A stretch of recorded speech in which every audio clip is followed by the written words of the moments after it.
हर हर महादेव दोस्तों, आपके अपने चैनल शिव धार्मिक में आपका बहुत बहुत स्वागत है। भगवान भोलेनाथ की कृपा आप पर और आपके परिवार पर सदा सर्वदा बनी रहे। दोस्तों, आज की वीडियो में हम सुनने वाले हैं परिवर्तनीय एकादशी व्रत कथा, जिसमें भगवान श्री कृष्ण युधिष्ठिर को परिवर्तनीय एकादशी के बारे में कथा सुना रहे होते हैं। युधिष्ठिर ने श्री कृष्ण से कहा, हे भगवान, भाद्रपद एकादशी का नाम क्या है? कृपया करके मुझे इसकी विधि तथा इसका महत्तम कहिए। युधिष्ठिर के सवाल का जवाब देते हुए भगवान श्री कृष्ण कहने लगे कि इस पुण्य, स्वर्ग और मोक्ष को देने वाली एकादशी, जो सब पापों का नाश करती है, उस उत्तम वामन एकादशी का महत्तम मैं तुमसे कहता हूँ। तुम ध्यान पूर्वक सुनो। पद्मा परिवर्तनी एकादशी, जयंती एकादशी, जलझूलनी एकादशी के नाम से जाना जाता है। अगर मनुष्य इस एकादशी का यज्ञ करता है तो उसे वाजपेय यज्ञ का फल प्राप्त होता है। पापियों का पाप नाश करने के लिए इस व्रत से बढ़कर और कोई उपाय नहीं है। जो मनुष्य इस दिन मेरी वामन रूप की पूजा करता है, उसे तीनों लोग पूज्य होते हैं।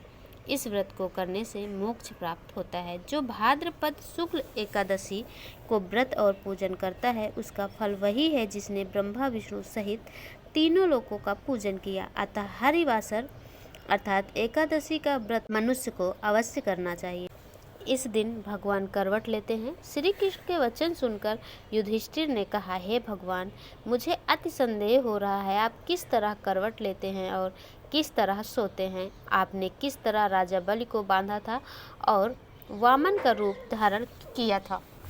चतुर्मास के व्रत की कथा आप मुझे कहें। आप जब सोते हैं तब मनुष्य का क्या कर्तव्य है, ये सब आप मुझे विस्तार से बताएं। श्री कृष्ण ने कहा, हे राजन, एकादशी के व्रत कथा का श्रवण करें। त्रेता युग में बलि नाम का एक दैत्य था जो मेरा परम भक्त था। उसने मुझे प्रसन्न करने के लिए कई तरह के वेद सूक्तों के साथ पूजन किया था। साथ ही वो लगातार ब्राह्मणों का पूजन करता तथा यज्ञ के आयोजन करता था, लेकिन उसे इंद्रदेव से दोष था। यही कारण था कि उसने इंद्रलोक तथा सभी देवताओं पर अपना आधिपत्य हासिल कर लिया था। बलि से सभी देवतागण बेहद दुखी थे। ऐसे में वो सभी एकत्र होकर भगवान के पास गए। बृहस्पति सहित इंद्र आदि देवता प्रभु के निकट गए और नतमस्तक हो गए। वो वेद मंत्रों से भगवान का पूजन करने लगे। अतः मैंने वामन रूप धारण किया। यह मेरा 5वां अवतार था। फिर अत्यंत तेजस्वी रूप में मैंने राजा बलि को परास्त किया। यह सुनकर राजा युधिष्ठिर बोले, हे जनार्दन, इस अवतार में आपने दैत्य महाबली को कैसे जीता? श्री कृष्ण ने कहा, मैंने बलि से 3 पग भूमि मांगी थी। राजा बलि ने इस इच्छा को तुच्छ समझा और मुझे वचन दे दिया कि वह मुझे 3 पग जमीन देगा। मैंने अपने त्रिविक्रम रूप को बढ़ाकर भूलोक में पद, भूलोक में जंघा, स्वर्गलोक में कमर, महालोक में पेट, जनलोक में हृदय, यमलोक में कंठ की स्थापना कर सत्यलोक में मुख, उसके ऊपर मस्तक स्थापित किया। सूर्य, चंद्रमा आदि सब ग्रह और देवतागणों ने अलग अलग तरह से वेद सूक्तों से प्रार्थना की। तब मैंने राजा बलि का हाथ पकड़ा और कहा, हे राजन, एक पद से पृथ्वी, दूसरे से स्वर्गलोक पूर्ण हो गए। अब तीसरा पग कहाँ रखूं? इतने में ही राजा बलि ने अपना मस्तक मेरे सामने झुका दिया।